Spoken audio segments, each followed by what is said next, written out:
Good to see up? you again. How are you? Happy I'm doing New really well. Year. Happy New Year. I see you got a new setup as well. Do I have what? That's a new setup, is it? Oh yeah. Well, I don't know. Is it? I think just adding this thing. I don't know. Yeah, I've been probably. using this booth. Yeah, I've been using this booth for about a year now. No, over. COVID messes my timing up. I've been using this space since 2020, but I think we added this maybe like 6 months ago. Yeah, Yeah. I haven't. We did our episode way before that. That's why I haven't Oh seen yeah, that back in the booth. day. Okay. Yeah. Oh, really? Okay, yeah. I have like a little, yeah, a little. It's not quite soundproof, but good enough. No, I can hear you fine. But yeah, appreciate you making the time to be here. Like this has been a long time coming. You've been I on my mind and on my know. heart for a number of months now. So I was just waiting for the right time for us to reconnect, have a conversation. Yeah, well, I'm so glad that you did. It's always good to hear you and see you. What's been on your heart the last kind of 6 months then? Oh, wow. So many things. I would say the lead thing in my life has been scaling joy. That has been such a theme of mine as of late. And that really means like not leaning into the shoulds, but choosing to do more of the things that really feel good in my spirit and then doubling down on that. Like, so I like to travel. Okay, how do I build more of that into my calendar as opposed to it being like a when I get to it, when I get around to it, then I'll do it. It's been no, like examine your life and the things that really light you up. How do you lean into that more instead of putting it off for someday, one day, better day? And I thought I was good at that, but I wasn't. I wasn't. There's a lot of things that I really examined after I turned 40 last year that was like, why do you keep putting that off? Or like, why are you waiting for your friends to come on the trip? You're a big girl. You can travel solo. You know what I mean? Like, why are you waiting for this or why are you waiting for that? And I'm like, yeah, why am I waiting? And I just Hmm. start doing stuff and stop waiting. What's an example of something you put off for ages? I wouldn't say that I put things off for ages. It's just not like fully like I got a tattoo a couple months ago. And so I had a tattoo already, but I had ideas for other things that I wanted. Yeah, yeah. And I would say, "Oh, well, I'll go with my husband." Like, okay, when we go together, like, "Oh, my friend mentioned she wanted one. Well, we go together." And I'm like, "What is this recurring thing like if that makes you happy and that's what you want to do, just go." So I booked a consultation and I just went and got it done. And I actually just this was I did the one on my back in November. It says one life, no regrets.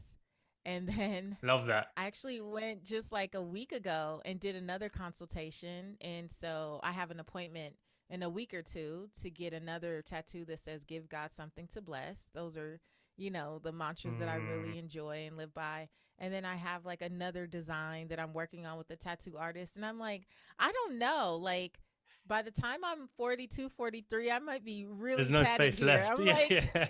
yeah, like I think my whole back. It'll probably all be on my back, but I feel like my whole back will be covered cuz I have this vision of it and I'm just like it's stuff like that. Like I enjoy it. It makes me happy. It means something to me. So I don't need to wait for anybody else. How has that changed the way you show up in like the work that you do? Like the way that you've changed your approach to being more spontaneous and giving yourself the gift of that love, like in the moment, right? Like letting Yeah. yourself receive those blessings. How has that then changed the way you coach and the way you speak and the way you show up in relationships? Oh, so good. So much more present. Like I've been good at being present, but not present for the sake of being physically present and attentive to the other person, but being present and attentive to what I'm feeling. So, in my coaching, for example, when I feel my clients retreating or I can sense what they're not saying or any of those things, me showing up this way makes me more unapologetic about making them uncomfortable and allowing them to sit in their discomfort and not trying to like talk through it and coddle them and like give them an encouraging word right after. Like I have joy now in watching people be uncomfortable because I know that if you're uncomfortable, more than likely a change will soon come, right? Like, in order for most of us to truly have transformation, we have to be stretched in some way. And when people are trying to pacify us, right, we don't always get the lesson. We're like, oh, okay, well, I can still continue doing what I'm doing and complaining about what I'm complaining about. But when someone stops you dead in your tracks and they're like, hey, like, cut the shit type of thing, and you're like, ooh, ooh. So me being showing up with more joy means no matter how my clients feel about what I'm saying, I know that I'm doing good work, and it makes me more excited to Hmm. continue to confront the limiting beliefs or anything that's happening that I believe is like preventing them from going the extra step or going the next, to the next level. Yeah. I think I it feel. also shows up. Oh, go on. I was gonna say one more thing. I think it also shows up in social media for me right now because I've been having more fun, like dancing and showing more personality and showing more humor. Whereas I thought I was, but I realized that I was still quite toned down and reserved because I still was kind of going with the label in my mind of like, oh, you're a personal finance expert. Like, this Hmm. is how people see you. And if you talk to me one on one, you might know I was cool, but I don't think you could really tell like in social. And now I'm like, I don't care. Like, you're going to get whatever I give you. This is who I am. And that's been fun for me to share more of my daily joy in just like, before I coach, I'm dancing and I'm like, doing all the things, and I think that people have been able to receive that pretty well. And those that haven't, they've been like, I don't like who you're becoming. And I'm like, cool, cuz if somebody doesn't like it, you're not being I saw. yourself enough. I saw that post that you did. Was it today or yesterday about not everyone's going to like you, right? But that doesn't affect your Yeah. impact, and you have to realize that you're not made for everyone. No. That's not why you do what you do. You do what you do because it brings you joy, and as a result of that, you have impact on the people that resonate with that joy. That's it. Yeah. And the work is in realizing, at least for me, is realizing that if I need everyone to like me, that's my stuff. Like, why am I doing that? Right. That's hindering my level of service, right? Because I'm like, I need everyone to like me, people pleasing, going over and Yep. above, giving compliments, trying to like fit this box. I'm like, no, I don't want to fit the box. Do what I do, and that's going to fluctuate. I'm a human being that's figuring my shit out as I'm learning and growing and developing. So I'm going to change my likes and dislikes. And Yeah. those who resonate at that time will be there, and those are the people I need to serve. And those who don't like it, that's fine. You're not there yet, or you're on a different journey, and that's fine. Let's leave it there. Yeah. Yeah, and it's okay for a season to be complete, right? There are people who will be assigned to you in a season, and based on where you are and where they are, you guys can grow together. Like, you can be in community together. But at some point, the season will come to an end, and it doesn't have to be bad. It doesn't have to make either party wrong. We're just complete, right? You may need something different now on your journey, and there's other people that you find that serve you. And I am evolving into my next level of purpose, and there will be new people who are then assigned to me at that time. And it's completely okay. Yeah, it's almost objective, right? Like the level that you vibrate at is the reality that you're going to see. It just mirrors who you're becoming. And so naturally, people, places, experiences, resources, they're going to fall away as you grow, just like your skin sheds. Like, that's no longer needed because it's a different version of you. And that's fine. Like, the Mm-hmm. leaf is going to fall off the tree. It's gonna happen because it's a different season now. But the tree is not cussing the leaf out, right? It's Yeah, not like, exactly. how dare you fall away? It's like, no, like both parties are good. Everybody's whole. It's okay. Yeah, it's a mutual thing. Exactly. So yeah.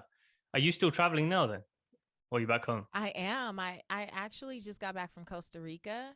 I went for a mastermind with some ladies that I'm in a group with, and it was absolutely amazing. It was so good, V, that I literally came home on a Thursday night, and then Saturday morning I booked another ticket to go to Costa Rica again. Amazing. I'm going to go to a different part, but yeah, I'm back traveling. I'm back speaking on stages. I've been back speaking on stages since about September 2021, and I have probably 5 or 6 events booked this year that are supposed to all be in person throughout the US. So And I'm still doing virtual speaking, but yeah, I'm back traveling, personally and professionally. What have you enjoyed the most about that experience, like doing it virtually or in person? Like, I miss the energy of being on stage. Yeah, like my last speaking engagement before that was a in-person speaking engagement was February 2020, and I didn't get back on a physical stage until September 2021. And just getting on stage and like seeing people like to that extent, there were about 300 women at that event, and feeling the energy and the call and response, like I you can't get that in virtual speaking. And I'm very energetic, so I still enjoyed, reading the chat as I'm speaking and people are processing or engaging, but there's nothing like live audience call and response energy of being on the stage. You have all these people with the same, desire to create something good, or, coming with such intention. There's nothing like it. I'm not sure that I'll ever go back though to speaking on stages to the magnitude that I was pre-COVID. I do like being home, and I do like the idea of my travel being sacred a bit more and being for my personal nourishment, not just professionally. Because I used to, travel probably 40 times a year, 35 to 40 times a year pre-COVID, but most of that was professionally, either brand partnerships or media stuff or speaking, and it wasn't for me. So I felt like I was always gone. But that's the thing when I talk about scaling joy. It's like, yeah, I was always traveling, but it wasn't for me to just go do nothing and just enjoy culture and whatever that city or country had to offer. And now that's what I look forward to, is when I leave home, is to go nourish my soul and feed my spirit. It's not always for me to just be pouring out. mm, yeah, at a certain point, you realize that you have to put yourself first and prioritize what you want, and there doesn't have to be an outcome for it, right? Like traveling, I can only imagine you think, oh, it's part of my, it's going to increase my brand profile, it's going to help book sales, it's going to help blah blah blah, whatever, coaching clients. Why? Like, why can't I just go and travel because it makes me happy? There doesn't have to be an outcome. And then Right. you come at this from a different place, like not attaching productivity or outcome to what you do. That is it. That is, for me, that's a part of scaling joy too, because I'm very productive, right? Like I've always been a very high achiever, and doing anything needs to have some result attached to it. It's very like, I am doing this for the purpose of that, right? And the other part, like that flip side, the light bulb for me in these last several months, I would say the last year since I turned 40, it really has just been like doing things just because I want to. That is such a big shift for me. Like, why am I going to go here? Because I want to. And people have been like, "Well, who lives in Costa Rica?" A lot of Costa Ricans. I have no idea. Exactly. Like, right? It's like a lot of Costa Rican people. Who lives in Mexico? I did a solo trip in November to Mexico, and it was like, "Well, who is there?" And people kept saying, "Who are you going with? Like, who's there?" I'm like, "Going with myself, me, myself, and I. I just want to go. I just want to enjoy the beach." And you're like, "Really?" Right? So people who know me, and they know that there's always like an end to a means, or a means to an end, I think is how you say it, right? It's more like, no, I feel like one of the things I want to do this year is go to Machu Picchu and go to Peru and see that whole thing. It's one of the seven wonders of the world. And it was a seed that was planted like when I was probably in middle school. And now I'm just like, what the heck have I been waiting for? I'm just going to go. Like, I've always had plane money, not always, because you know my story of losing Mhm. everything and rebuilding. But for the last several years, I've had airfare, right? Yeah, Like, yeah. I can schedule a guide or a tour or any of those things. I'm not waiting anymore. I think that's one of the greatest lessons that I've gotten out of the pandemic. Life is not guaranteed. There's no guarantee that I can wait until I'm 50 or wait until my daughter graduates from high school, which when I met you, I don't know how old my daughter was, but she's a high school student now. She's a freshman in high Wow. school. And even that, it's like, I'm not going to wait until she graduates. I'm not going to wait until she goes to college. I'm not going to wait until my business is here, or I have this or I have that. I'm looking at each year and literally thinking, how can I build my business around my life? Not my life around my business. Where do I fit Yeah. launches in around my travel and what I want to do? And that's such a big shift for me. Because then you remember why you're doing this in the first place, right? Like it's Yeah. to feel joy, to feel aligned, to feel peace, to feel harmony, to have experiences. Like if you ever Mhm. get lost along the way and you get kind of sidetracked with the reputation or the connections or the amount of business travel or the whatever opportunities, you're like, well, Mhm. what's the point? What's actually bringing me joy? Why am I doing all of this? And as long as you can keep yourself grounded in that, you like you said, you work everything around you, and that should be guilt free. Yeah. Because if you don't put yourself first, how are you going to be of higher service to everyone else? That is so true. And it's really easy to get lost in the stuff and forget about why you initially started. You know, I did this podcast episode last year. I think it was the opener for season 6 of the podcast around September 2021, and it was Prisoner to Purpose. And I was just talking about like I don't want to be a prisoner to my purpose anymore. Like I don't want to show up a certain way that I think personal finance experts should look like, or what they should sound like, or any of the labels, right, that we become attached to, or even being a slave to the algorithms. You know, it's like, oh, Oh, I that's must a do big one. this. Yeah, I have to I post must once a do day. that. I have to I got, schedule my yeah, post. I like, I have to, I have to. I've gotten so much more joy out of just doing stuff when I freaking feel like it, because then it's authentic, it's genuine, it's not forced, it's not like, It's the I best stuff. must. For Yeah, me, and it's that's the been the best best. stuff. Yeah. I know Ex- it's going out with the right heart and the right energy and intention. It's not the like I must force people to come and see this thing that I want to offer. It's like no, this is me having fun, or this is, my sometimes I just share things that are just on my spirit, and there's no like, oh, is it 10 a.m. Eastern? Cuz that's the primary time that like that's the best time to post. It's like, oh, I don't care. Whoever's supposed to see it will see it, and however they receive it, it'll be received. And if it blesses one person, then I did what I was supposed to do. Moving See, on. the second, as you described, there's two different energies there, right? Like, which I want Mm-hmm. to kind of emphasize because I've experienced both. I've been on Mm-hmm. that journey right there with you. Podcast episode every week, 2 times a week, 3 times a week, post twice a day, 10 a.m. Eastern, 6 p.m. UK, whatever. Like I'm like the prime time looking at the analytics, and I'm like living for the platform instead of using the platform to share my energy when I feel like it's the right time to do it. It's like Mm. don't let it use me. I'm using it. It's a tool for me.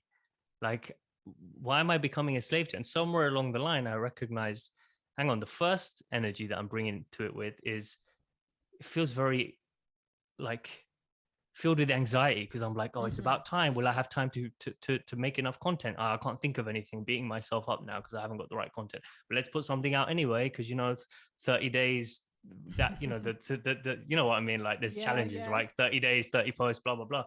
Like that's just now it's just BS for me. It's like if it's the right thing to do and it feels like it's the right thing to do in the moment, Yeah. then I'll post it. Whoever's meant to see it will see it, and that energy is a lot more, it keeps your peace and harmony intact. It doesn't have any anxiety around it. It's easy, it's fluid, It's it's so filled with the right freeing. intent. Yeah, you feel so free. You just feel like to not be worried about all of those things. And this is the thing. And still in the end seeing that there was impact. Like, right? Like, oh no, I didn't do all the things and it wasn't dialed into a T and all this stuff, but I also feel that that forced energy, it doesn't always feel genuine. And I think sometimes you see people showing up, they're showing up, but are they really showing up? Like they're saying something, but are you even saying anything of substance? Or are you just talking because you feel like it's time to talk? It's time Exactly. to say something, right? Alarm clock goes off and you're like, oh, I need to be on. But you're not even in the right energy, not in the right headspace, right? Like you're just forcing things. I've been there, and that's just not how I want to live. I just don't want to. That's not scaling joy for me. That is very forced, and it's for me the opposite of joy. It's just, Yeah, and it was. I realized that when I started to pay attention to my emotion around the Yes. the action I was taking. So like I said, when I'm posting, I'm like, why am I getting anxiety around this or some feeling of tension in my body? So as you become more self-aware, you question these things, and then you take a step back. You're like, hang on, like, well, this is using me now.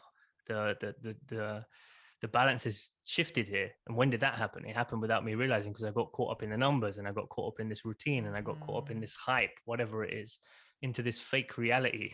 And really, none of that exists. Like you said, like you don't even know who's showing up really, really authentically and who's Mm-hmm. not, and what's real information and what's not. You got to base it off of your energy. Like, does this account or this content or this person feel like the right thing to consume right now?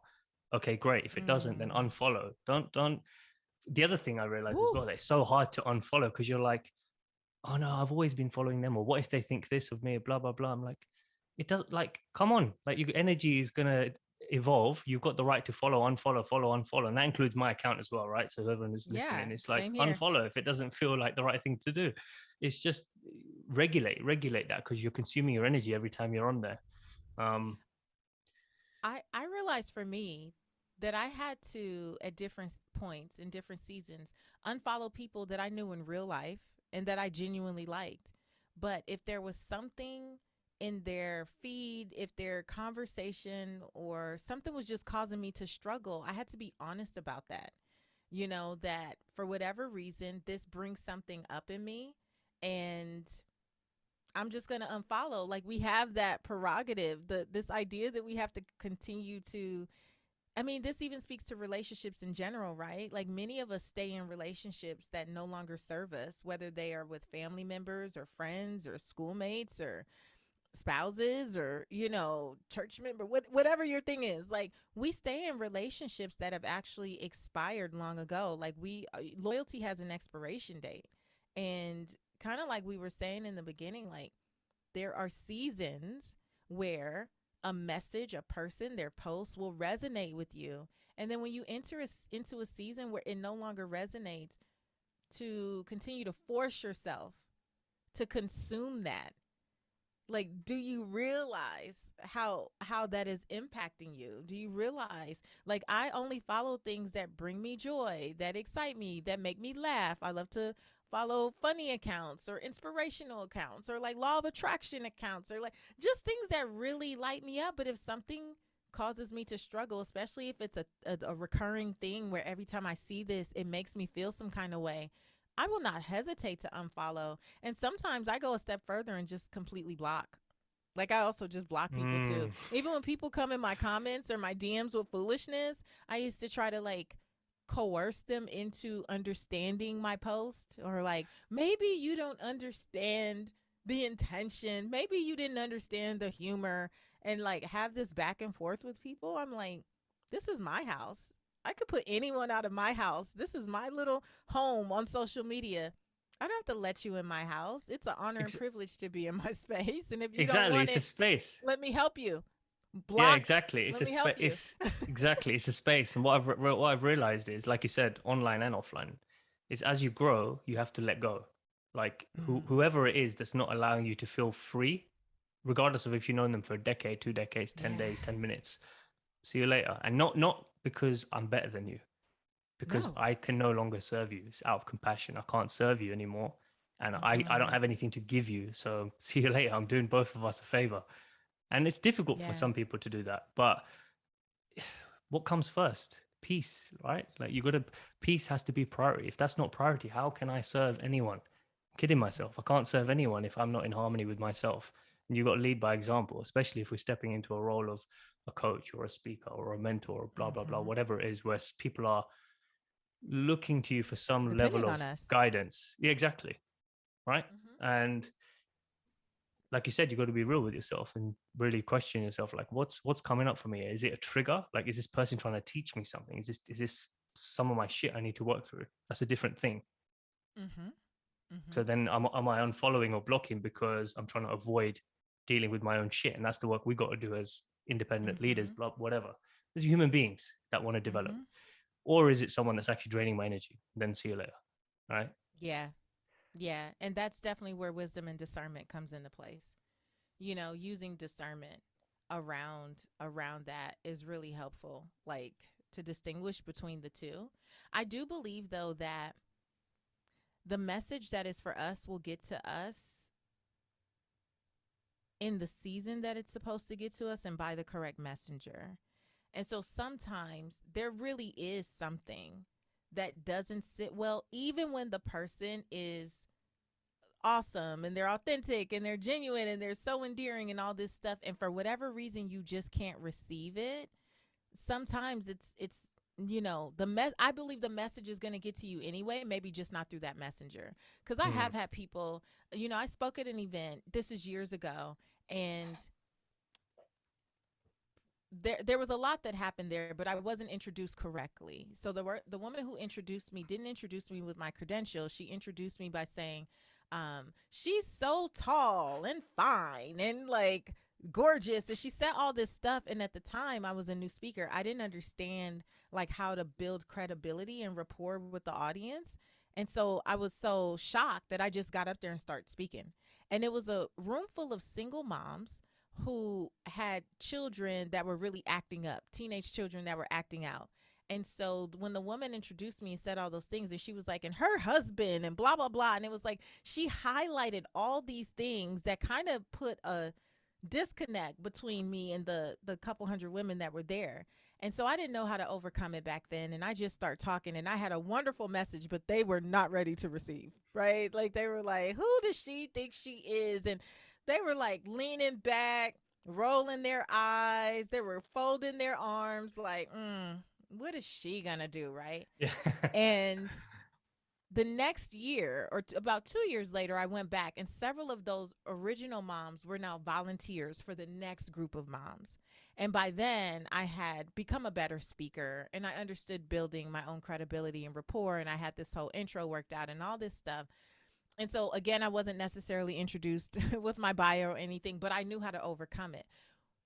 A few of the moms who were volunteers who saw that first debacle, you talk about it was a travesty, like the one from 2 years before, they came up to me and they were like, I know you said a lot of the same things. I don't think we were ready to receive that from you, right?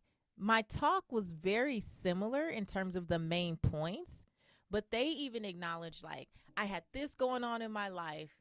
I was fed up with my kid acting up. I was going through all these things, and then here you come, and you're tall and chocolate and clear skin, and like, and you just want to sit up here and talk about finances. I didn't want to receive that, but now I'm in a place where I can receive. And I say that to say it could even be the right message or wrong time, right? Mm. Or it could be that you need the message, it's the wrong messenger. Like, I think that there are so many nuances to this that no matter what it is, I sit in this posture and trust that whatever God or source or whatever you want to call, like, is going to get the message to me in the time that I can receive it and send the right messenger. Sometimes the messenger is a random person at Subway sandwiches who has a conversation with me in line. And I'm like, oh my gosh, like, were you just at my house, right? Or the messenger could be your seatmate on the plane, or it can be a person at the DMV, Department of Motor Vehicles here, that you're chatting with, and they say something that plants a seed, and it makes you think hours later, like, I am going to look that up, or I am going to Google that or research that. It can be a random, you get in the car and turn on the radio and you just hear like a random commercial and it plants a seed for something, right? I think that the universe is always talking. Life is always talking to you. And so even if you tune out one, the message won't be blocked. It's going to make its way to you if that's what you need. Through something else or someone else. Yeah. Somehow, some way. I've I had have to I've believe it. I've had the best conversations with Uber drivers. Like Oh, me that's too. been to like the Yes. conversations go deep real quick, and I'm like, this was meant to be. You were meant to be my driver today. Yeah, Uber thought it was just assigning someone based on proximity and all this. It's like, no, this person was literally assigned to me for today, for this moment, for this reason. Yeah. Do you remember any particular conversations? that stand out to you? Oh my gosh. Oh, don't get me started. I have had so many great Uber conversations. The one that drops in my spirit literally right now. So when I still lived in LA, this is in 2015. I didn't know. I knew we were moving back to Georgia, but I still didn't know where we were going to live. And I kept kind of praying about areas. I wanted to be in a good school district for my daughter, all these things. Um, and it was just still kind of up in the air. And am I doing the right thing? Because I wanted to move back to Georgia because most of my speaking was on the East Coast. And at the time, I was doing a lot of traveling and it would save me a lot of days and hours if I were on the East Coast. Well, I end up coming to Atlanta to speak, and my husband was supposed to come with me and ended up not feeling good. So I just went to the pre reception stuff the night before the speaker reception, took a Uber there, and took a Uber back. The Uber back, I was probably only 12 minutes away from where I was staying versus the venue. I get in, and we're not even 2 minutes down the road, and the guy is like, everything's going to be all right with your daughter. And I was like, excuse me? Like I said, I'm sorry. Like, what did you say? And he's like, you said you have a daughter, right? We have been chatting, but I don't even think I mentioned having a daughter. And he's like, everything's going to be all right. When you find the right place, like, you're going to know when you walk in that school that it's the place for her. And I was like, okay, but I'm still trying to, like, did I drink too much? Because did I say more when I got Yeah, in? yeah, Like, I just could not process that quickly. And then I'm like, how did you know that? He's like, I'm actually a pastor. I just Uber at night sometimes just to, like, speak life into people. And he's going on and on. But we end up having this incredible conversation about, like, just trusting and knowing that when you're in the right space, you don't have to overthink or overanalyze, like learning to trust your spirit. And it was one of the most nourishing conversations, and it was literally 15 minutes, if that. And when we found the school for my daughter, she literally walked in and she was like, "Mom, this is it." And I was like, "Okay." Like, it there you felt go. That's so your good. sign. Yeah, exactly. Yeah, because I had that wink that when she knew, she would know. Yeah. Yeah. How have you found it moving back to Georgia? Like, what's that journey been like, and like, how are you feeling now? I have to say, moving back to Georgia has really stretched me spiritually because Georgia is a part of, like, the Bible Belt of, the states. And I've considered myself for many years to be a Christian since I was young. But I've always been the type of Christian that was not really into condemning other people for their faith. I never felt like there was only one way to get to, who many of us call God in different forms, right? And being in this space, especially because I moved here just months before the whole social uprise and the George Floyd protests and, like, all the things that were going on here. And it forced me to have some really, really bold conversations. I'll put it that way. Bold, fiery conversations with, like, neighbors, and I'm going to just say white people that I have known for a long time. Um, because there was definitely this sense for me of, like, oh, you're a different kind of black. You're, oh, you're educated, or you're wealthy, or you're this, or you're that. So we're not talking about you, right? It's more them. And it really forced me to, for a season there, I'm not going to lie to you, V, it made me question my faith as a whole. Not that I have faith, but if I wanted to subscribe to any particular religion. Because here we have a lot of evangelical Christians, and so there was just a lot of rhetoric that didn't sit right for me as a black woman. And so I was really grateful, though, that I was here because it stretched me and made me grow to another level. One, it's made me double down on my faith. I am okay. Like I still embrace my faith in God. I don't have a problem saying that. But it made me double down on learning that for myself, as opposed to my faith being something that was handed down to me from my mother and my grandmother. Like, really making me question, is this what I want? Is this what I want to pass on to my child? Is this really what I believe? I think in 2020, I did a lot of just deep dive conversations with myself and with others. And I think if I had stayed in California, it wouldn't have been that, because I was very much around a liberal community there. So coming here Mm. and living where I live, which is north of Atlanta in a predominantly white suburb, um, it forced me to woman up and challenge a lot of my conservative, community, and to be okay with that, like to be okay with being that voice. And that stretched me in a way that staying in California at that time wouldn't have. You would like, what would you say you subscribe to now, if anything, faith wise? I really am at this stage. I feel like I've gone through more of a spiritual awakening, like really more leaning into what are these different paths and roads that people take. Like, subscribing to a religion is helpful because it organizes things. Like, I understand that. Like, for many of us mentally, it's like, okay, I do this thing, I read this spiritual text, like I behave this way. Like, totally get that. But I think more than anything, just me, I always had this inclination that there were so many paths, but me really embracing it even more, especially in the people I, choose to surround myself with. So, like, the mastermind that I said earlier, I went to Costa Rica with, there was a Muslim woman, and and we prayed together, and she referenced Allah, but I referenced God, right? Like, there were other women who just had different beliefs. One was more into like Buddhism, another more into Hinduism, but we had this beautiful moment where we went to a temescal.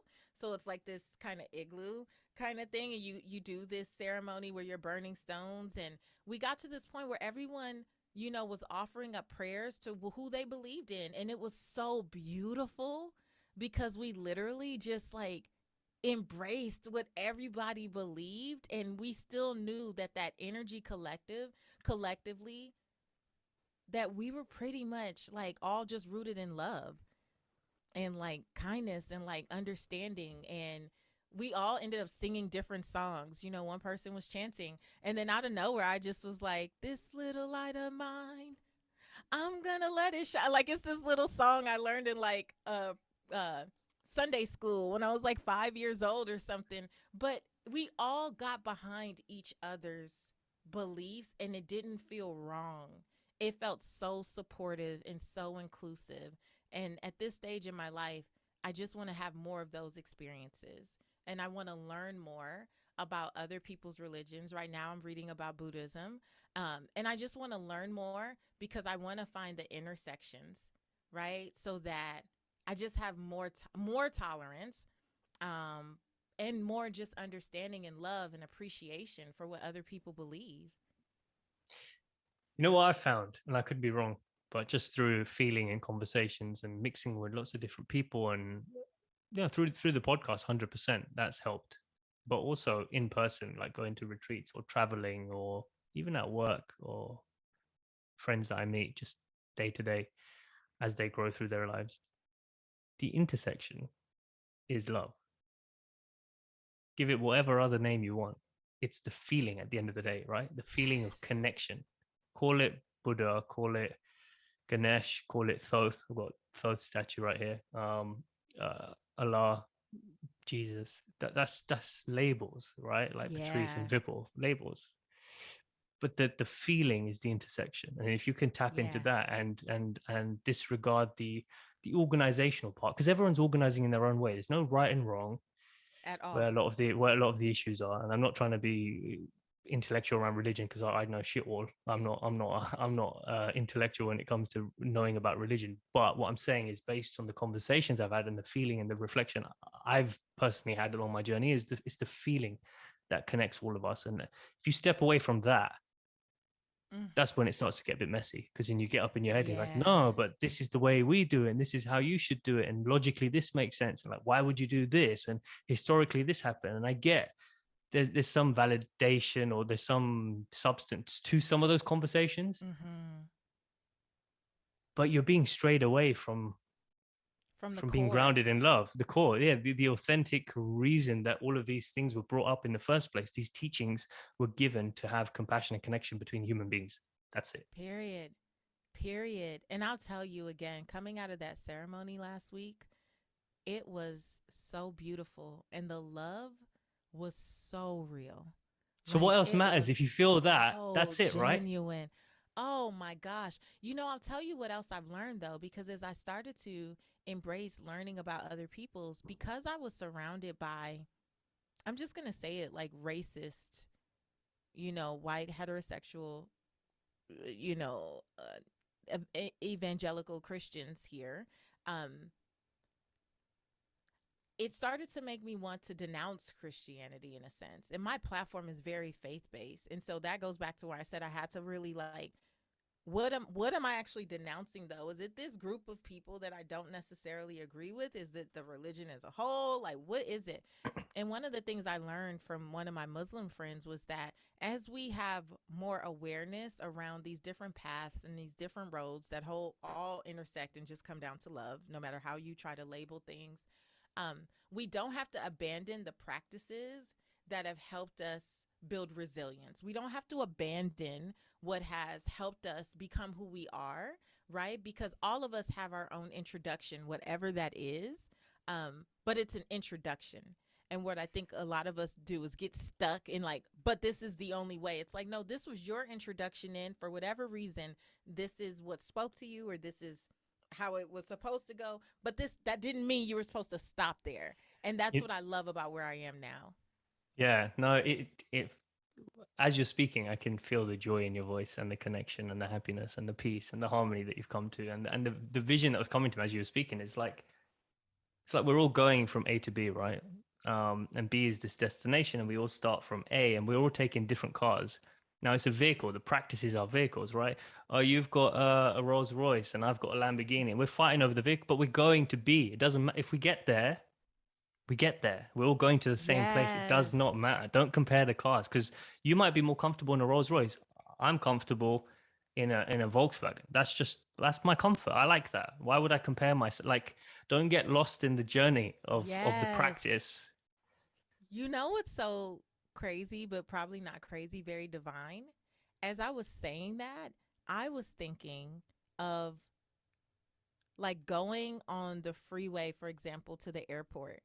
And so we may all start out in the same place, but there's different roads, right? So maybe you were on the 405. I'm talking LA. I'm an LA girl, right? Yeah. I got on the 110. Someone got on the 10, and we could get off at any number of exits along the freeway and take the streets. And if you do that, how many routes are represented to get from, West LA to the airport? There are probably, or from downtown LA to the airport, you could probably create thousands and thousands of different routes. But ultimately, we're all trying to get to love, which is the airport. Like, so no matter what exit you got off on and what freeway you took, we're all headed in the same direction. Doesn't matter, you know?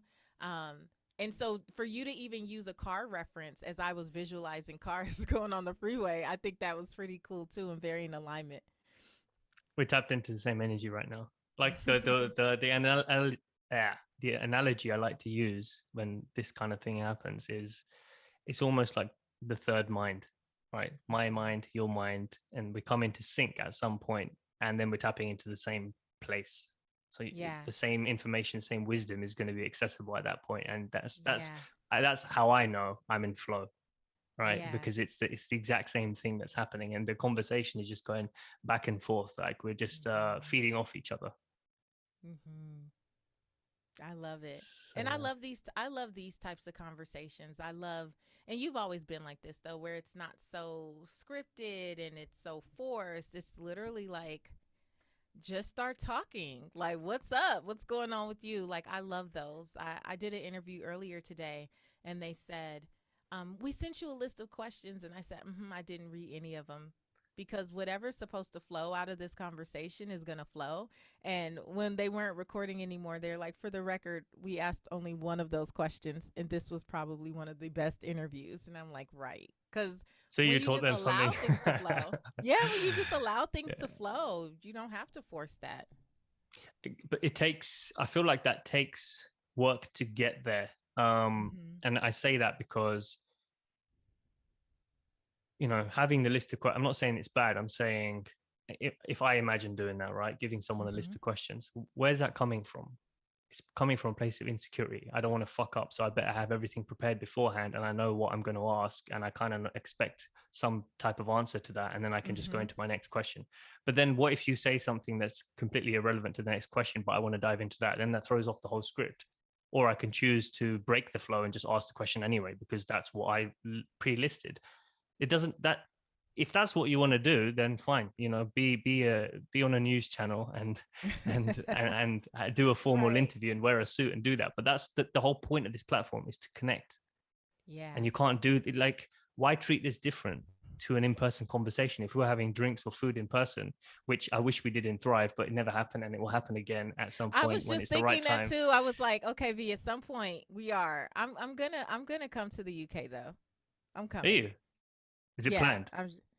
Well, Um it's part of your scaling joy. I'll make sure you have joy when you it come here, is. so do it. It is. It's a part of my scaling joy. I'm coming. I'm just claiming it. So how far is Georgia to Texas? That completely just is that a Probably completely different part of the country, or we're both considered south, but Georgia is more east than Texas. So probably an hour and a half flight, 2 hour oh, flight, depending that's on. not bad. That's not that far. Okay, I thought maybe Are it's you the other coming to side of the country. Texas? Yes. So When? this just happened. This just happened two about 3 days ago. It got confirmed. I haven't booked the flights yet, but it's going to happen. And the reason I'm coming out there, and if this feels in any shape or form in alignment to you, I will send you the details to this. But basically, if you remember, I said in 2019 I went to Peru to sit with plant medicine, to sit with ayahuasca for the first time. So I was in the Yeah. Amazon for 10 days. The person who organized that and facilitated that, absolute beauty. He was a beautiful soul, guy called Parker, who came from the US to work with Peruvians. I think that's the right word for them. But anyway, Mm-hmm. Peruvians and people that were members of the tribe in the jungle, and he would hold space, help facilitate and translate the Spanish from the shamans to the English-speaking Western individuals who'd come from wherever they came from in the world, me being one of them. Now, we kept in touch since then because his energy was just phenomenal, very grounded, very connected to inner wisdom, very in harmony with himself and the people around him. And I'm just like, this is someone I want to keep in touch with. Very supportive as well in the way that he speaks. Because of COVID and stuff, he went back to the US, kind of thought about where his life was going, what he wanted to do, and he started a project in Texas on a big piece of land called Bridge to One, and it's a spiritual community to hold space for small groups of people to do plant medicine, different types of plant medicine, him and a few other people. And that space was gifted to him to create this ascension campus, is how he describes it. And he's got this whole email that he sent out in his newsletter to describe why he's been so low key the last year, what he's been working on, what it's all about. And it's going to be open to people that are meant to find it. He's not marketing it, he's not putting it out there, it's not going to be on Instagram. Wow. People that are meant to go there will go there. And as soon as I got the email, I was like, I'm coming there. What dates are available? And he gave me the list of dates, and the ones that worked out for me is end of April. So the last week of April, I'll be going there. Haven't planned anything. I have no idea who else is going. I'm going on my own. So it's this whole thing Yeah. about waiting around. I'm not waiting Send around me for the anyone. info. Send me It the just feels info. so aligned. So I will forward it to you. And Yeah.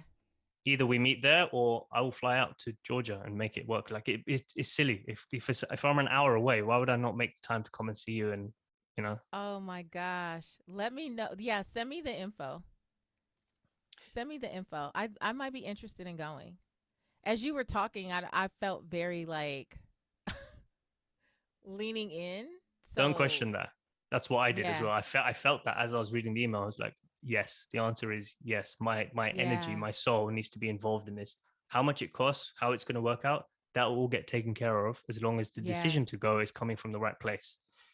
And it feel Yeah. and the funny thing is, I got an email from him yesterday, actually, yesterday morning, um, to say the application is accepted, and because you have to fill out this questionnaire of what your intention is, why you want to do this work, where you are in your life right now. Mm. And he sent me next steps, and he sent the email. I received it at 3:33 a.m. in the morning, and I was like, Okay. this is just little signs, right? For me, little signs where I'm just like, the universe is like, keep going, keep going, keep going, keep going. Do you So you know got to for follow it. nearly a month around November, December, I probably woke up about 15 times at 3:33 a.m. every time my eyes popped open. And I kept screenshotting it and screenshotting it. And you can just see like the days of 3:33, and there was so many downloads and so many just so many winks that I was on the right path, and I was making some really difficult choices and some really touchy decisions and stuff. And every time that happened, I was like, be good. You're good. Like you're on the right path. That I love that. That does say a lot. I love that for you. Yeah, it just feels like it's the right thing. So I will make a note to forward that to you, and Please. something will come of it. I'm not sure what, and I don't think I need to know. Yeah. Coming into this year, the words that I have tried to stay anchored to is surrender and adventure. And the reason those words speak to me is because I had this conversation during Christmas, end of last year, 2021, with a friend of mine who I reconnected with.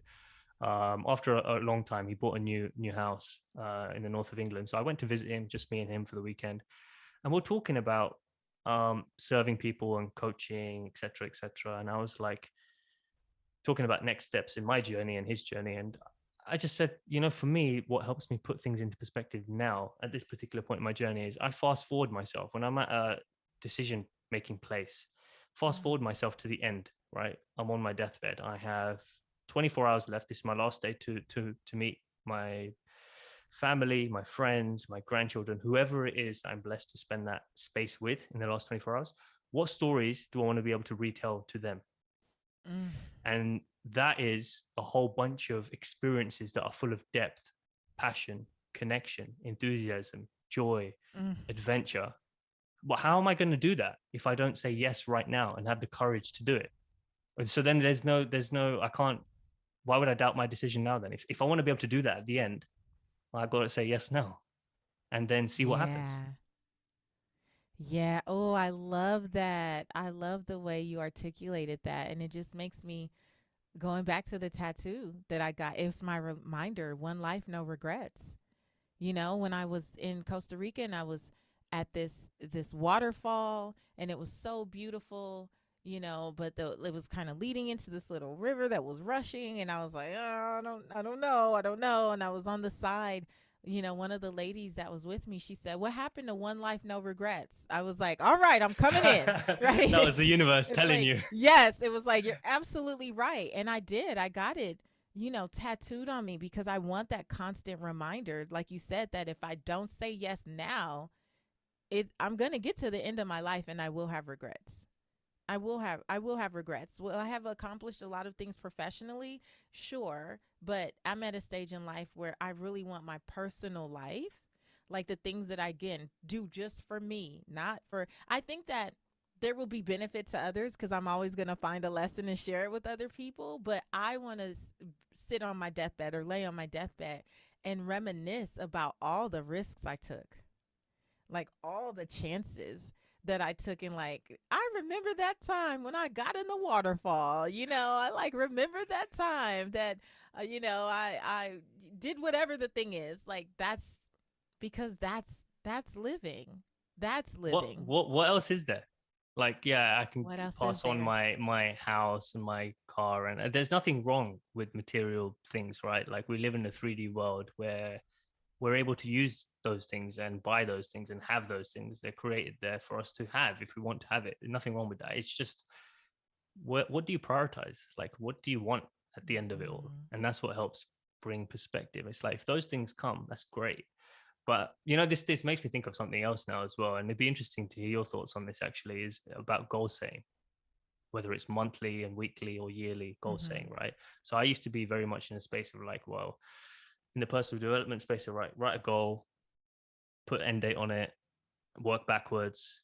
What do you need to do each quarter? What do you need to do each month, each week, each day, and then like daily practice, and then uh, have a checklist to make sure you're doing it. And then by that date, hopefully you've got it, like law of attraction, blah blah blah, whatever.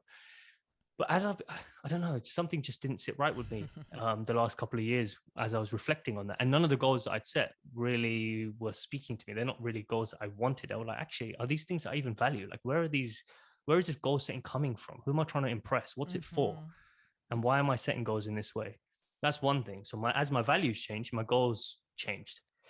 Absolutely. Um, the second thing was, instead of putting an end date on it and writing goals and then having a checklist and making it this whole productive, this energy of like pushing, pushing, pushing, versus Mm-hmm. why can't it be easy? Why can't it be fluid? Why Yeah, can't it just allowing. be relaxed, allowing? Yeah, right. Being in a state of allowing and receiving. Now, the way I'm approaching it, which feels right to me in this moment, it may change a chapter from now, but right now it's the emotion. So for example, the goal or the statement would be, I open myself and open my soul to receive experiences that will bring me passion, joy, enthusiasm, and connection. And the money and the Mm-hmm. resources and the opportunity that need to fuel those emotions will take care of themselves. I don't know what's involved. Yeah. Maybe it's $1 million. Maybe it's $10. I don't know. Maybe it's in Australia. Maybe it's in London. I don't know. But if I'm putting my intention toward the feeling, which is what the end goal is anyway, right? Whether you buy a car or $1 million or have this business, you want the Mm-hmm. feeling of contentment and peace and Yeah. whatever it is, you're chasing the feeling. So if the intention becomes the feeling, then you can have all of these Mm. experiences that you didn't even know were possible. Because goal setting, for me at least, is I'm setting a goal based on my limited knowledge of what I think is possible. And what do I know is possible? Ooh. If I let go of all of Mm-hmm. that, which is a scary thing to do, but I let go of all of that and I'm like, I open myself up to all the experiences that could be possible for my soul. I just ask that my focus be on things that bring me passion, joy, connection, and enthusiasm. That's it. Yeah. And the way my life looks could be entirely different to what I think is possible. And that's fine. That's what I Yeah. want. I want to be surprised. Mm-hmm. I love that. It reminds me of something I learned from Lisa Nichols. She used to say, be committed to the vision, not attached to how you get there. And I still live by that. I have a loose framework of like goals, like, okay, but I really base it around the pillars. So, as you know, I focus on these 6 pillars of wealth. And so I set intentions, right? So right now, for example, the fit pillar is about becoming your best self. So physically fit, I'll be 41 this year, right? And I'm like, I want to see a little 4 pack. I'm not going to lie. I'm like, I'm going to be traveling. I'll be in these swimsuits. I want to see if I still got it, like if I could still do it. And so I set what I call a support goal, which means I would need to enlist the help of a trainer to keep me accountable and a nutritionist to make sure that I'm actually, you know, um, not working against what I say I want, right? But I don't have like I must lose 10 pounds by March 15th, 2022. I don't have any of that. It's like a part of scaling joy for me is travel. My fit pillar goal is connected to like me enjoying my travel even more cuz like okay, I'm doing the thing. I feel good. I look good. My confidence is up. Like all those things, I'm going to enjoy it and really have fun. And I've been setting goals to that point, I guess to your point more around emotion of like Mm, yes, the feeling like I could see exactly. myself like twirling on the beach. That was not me like years ago. So I do look at goals kind of like 3 ways. I don't like to make them hard. Anything that I say I want to accomplish, I go, is this a safe goal? Okay, safe goal is like just make the time to do it and stop playing. Like you could have did it a long time ago. It's probably just a few tasks and you can check it off. Or is it a support goal? You may need to enlist the help of someone else. Or is it a stretch goal? Is it like actually a really big thing? So, like in the business, we have a stretch goal to double the number of clients that we served. And that really came from the joy of seeing the impact that our communities have on the women. It's like, why am I holding this back? Like, why am I limiting my groups? Like, Command the Stage, when my speaker training program, I would say, okay, we're just going to take 50 people. And it's like, why are you just taking 50 people when you see the impact that can happen and the results that people get and what they go on to do? Why don't you want to do more than that? Right? Like, why are you playing small? And so now the doubling the numbers of people in the program is really about, we want to double down on the impact that this program has on the world, because those people will go on to serve people, and those people serve will go on to serve people. And so now it's not a, okay, because I want to create this dollar amount in the business. It's, I want to create this ripple effect in the lives of these people, because I see what happens when women get clear on their purpose. I see what happens when they're speaking more boldly. I see what happens when they're taking a stand and asking for raises and negotiating more and all that. And that excites me. So let's get more of that in our energy, like in our space. So that's kind of how I'm looking at goals these days. I'm not really micromanaging any of that. I'm Mm. just, it's the excitement of like, ooh, when I'm in that bikini, like I just bought a new bikini for my next Costa Rica trip, like, right? Like, or ooh, when we have more people who are coming back with these types of testimonials, like, do you know the energy, how the vibration raises in the atmosphere? Like, it's that type of stuff. And it becomes a ripple effect, like you said, right? Because your intention is Yeah. coming from a place of, again, scaling joy and spreading that far and wide. And Yeah. I think as you do that and you step into that, because it's coming from an authentic place, the components from the universe will start to just come together because you've put your intention out there. I want more of this, more of this, more of this. And it's not necessarily setting a number of like 500,000. It could be even bigger than that. Yeah. Um, it's just having a ripple effect of joy across the country, across the world, across different Yeah. regions, whatever it is. Um, yeah, this has been great. This has been great. I can't This believe the was time's so nearly over. good. I know. But every time I speak to you, it's great. I don't I know want to that hug we've you ever now. I need to chatted give and you a it hug. wasn't. Yeah, I know. Yeah, I don't know that we've ever chatted and it wasn't great. So I expected nothing less. Like, you just. You'll get a big long hug to make up for how our relationship's been virtual up to now so far. Like in like a 2 to 3 year worth of hugs. Yeah. So Yeah. and Yeah. hopefully Well, we're gonna get not too that long this in the year. future. Yeah, 100%. Yeah. I'm putting intention out there. Same here. Well, like on that note, um, if people want to find you, work with Hmm. you, find out about all the resources you have out there, what's the best place for them to go and connect with you? Hmm. Best place to come is patricewashington.com. You can find all things Patrice Washington there. And I would say in social media, my favorite place to play and scale joy is on Instagram. I'm Seek Wisdom PCW. Amazing. Well, thanks again. And I look forward to connecting with you again soon. Absolutely. Thank you.